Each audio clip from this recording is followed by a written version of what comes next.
Audio Jungle.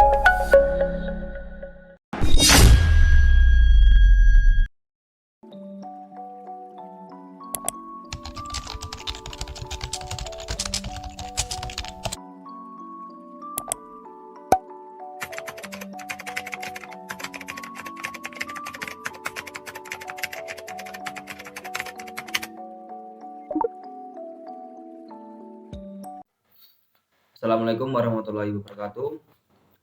Sebelumnya perkenalkan kami dari kelompok 3 yang beranggotakan Septi Nurul Dewi, Muhammad Abu Naifah, dan saya Nur Muhammad Al-Farabi akan membahas tentang materi karakteristik dan tujuan pembelajaran sejarah.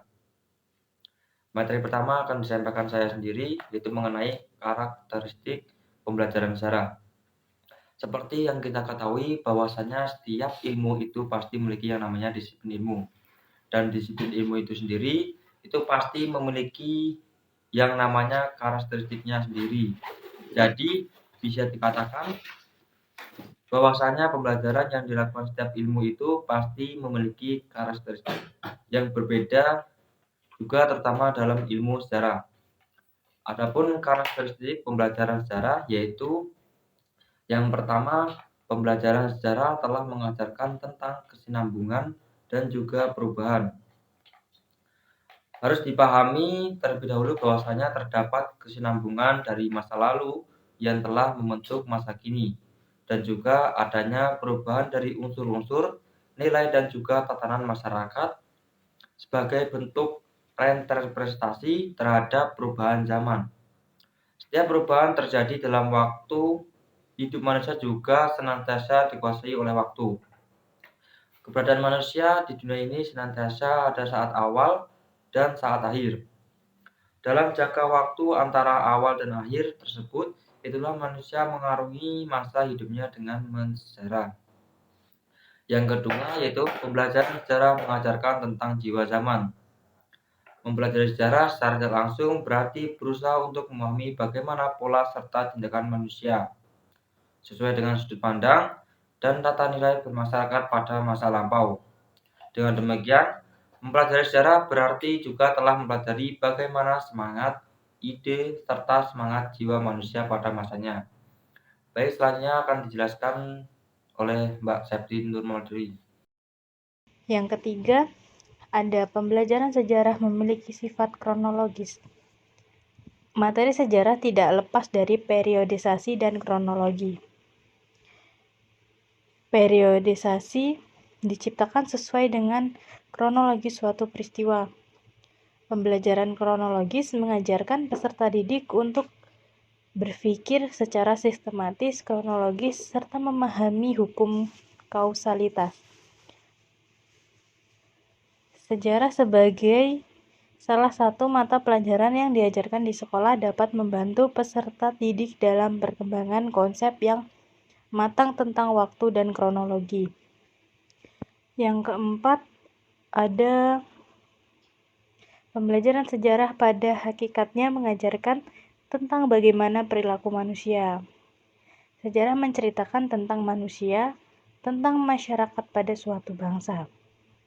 Gerak sejarah ditentukan oleh bagaimana manusia memberikan responnya terhadap tantangan hidup yang dialami dalam bentuk perilaku. Memahami dan menghayati perilaku manusia ini akan menjadikan seseorang mampu untuk mengambil nilai-nilai positif dan menerapkan dalam kehidupan sehari-hari. Yang kelima, ada kulminasi dari pembelajaran sejarah adalah memberikan pemahaman terhadap hukum-hukum sejarah. Menurut Renier 1997, hukum-hukum sejarah tersebut adalah yang pertama, hukum keadaan yang terulang, yang kedua, proses kehidupan merupakan suatu proses yang wajar bagaimanapun bentuknya, yang ketiga, hukum perubahan, yang keempat, ada waktu yang telah ditetapkan atau disebut juga sebagai takdir sejarah, yang kelima ada kelompok atau kelas-kelas sosial dan juga revolusi, dan yang terakhir adanya manusia luar biasa dalam sejarah itu sendiri. Nah, untuk materi yang selanjutnya yaitu mengenai tujuan pembelajaran sejarah. Pembelajaran sejarah adalah bagian penting dalam pendidikan yang membantu siswa memahami perkembangan masa lalu manusia, masyarakat, dan juga peradaban.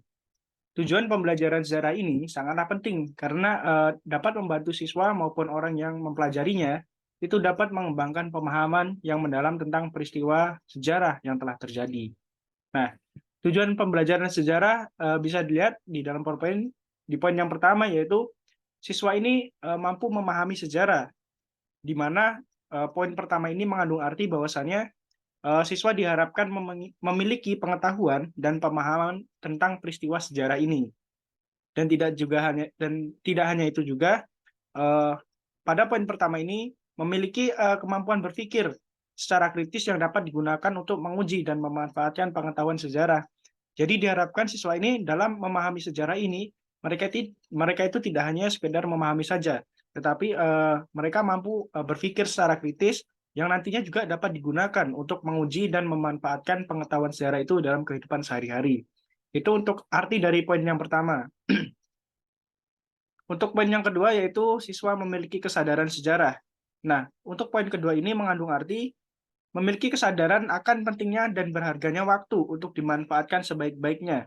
Jadi diharapkan siswa di sini dengan mempelajari sejarah, siswa memiliki kesadaran sejarah yang mengandung arti ini yaitu itu tadi, memiliki kesadaran akan pentingnya dan berharganya waktu untuk dimanfaatkan dengan sebaik-baiknya. Jadi secara tidak langsung dengan adanya sejarah ini dapat menjadikan kehidupan kita sehari-harinya itu menjadikan waktu itu sebagai hal yang berharga gitu untuk dimanfaatkan dengan sebaik-baiknya.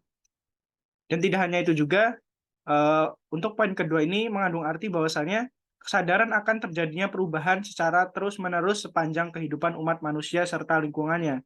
Jadi dalam kesadaran sejarah ya, mereka ini selalu melakukan perubahan secara terus-menerus sepanjang kehidupan umat manusia serta lingkungannya. Nah itu tadi. Dan untuk yang poin terakhir, memiliki wawasan sejarah.